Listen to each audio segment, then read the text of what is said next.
Well, emotional reunions in Israel as all 20 surviving Israeli hostages are released by Hamas as part of the first phase of a ceasefire agreement. The CTV National senior correspondent Heather Wright is joining us live from Tel Aviv, Israel this morning with the latest on this.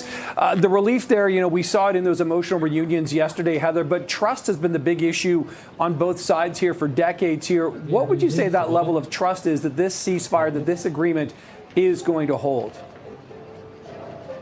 Well, there are certainly issues with trust, and a big example of that, Nick, is the fact that only 4 of the remains of the deceased hostages were returned to Israel yesterday. As part of this agreement, the 20 living hostages were released, but the remains of the deceased hostages were supposed to be returned as well. Now, Hamas has said that they do not know where all of the remains are, but the hostage families are voicing very grave concern with the fact that only 4 came back. They recently released a letter that they wrote to the United States Special Envoy Steve Witkoff to this region, basically saying he needs to do whatever he can to get as many of those remains back as quickly as possible. They're calling this a violation of the ceasefire agreement. So this ceasefire is really in its infancy, and already we are seeing some of those issues emerge in terms of sides being accused of not fulfilling what they promised in order to get this deal done.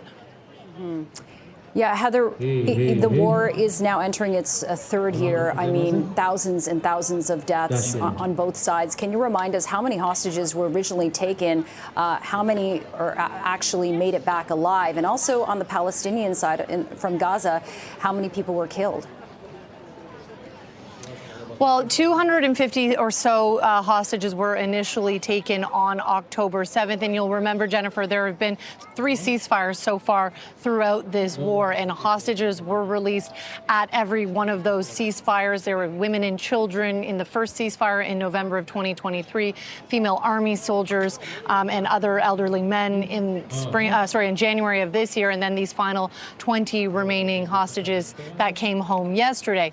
On the side of the Palestinians, I mean, thousands have been killed over the course of this war in Gaza, and they're still pulling out bodies now from the rubble in some of these buildings. We're hearing reports of, people going to these buildings that they have been displaced from for months, and they're digging through them with their hands, trying to find the remains of their loved ones. So the full death toll is not known. We're told by the Ministry of Health in Gaza that it's over 60,000. Now, it's important to note they do not differentiate between civilians and combatants, but that number, experts say, is likely to rise. And it is still a humanitarian crisis in Gaza, with people desperate for just the basic necessities that they need to live. And so while the bombardment of Gaza has stopped, the crisis there continues, with people just desperate for any help that they can get in order to begin the very monumental task of rebuilding their lives. And Heather, I know you're in Tel Aviv, but I'm curious about specifically where you are and the significance of what's happening behind you there.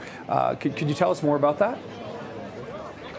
Well, Nick, we're here at Hostages Square, and, this entire square has been transformed over the last 2 years. This has been the place where families, loved ones, friends, and just people here in Israel come. They've come here basically every Saturday throughout the entire war, on holidays, birthdays of the hostages, and it's really a gathering point. And so you can see the ribbons and the notes that have been written to the hostages are what's hanging behind me, but all over this square, it's just been transformed into a gathering place, a place that people can come, be together.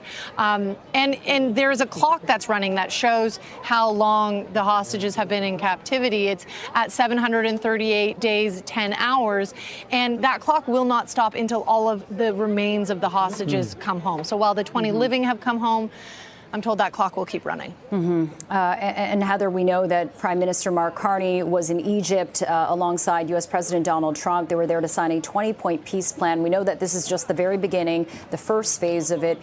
Do we know what comes next, and is there a timeline set forth? No, that is the big question, and it's the question that there are very few answers to.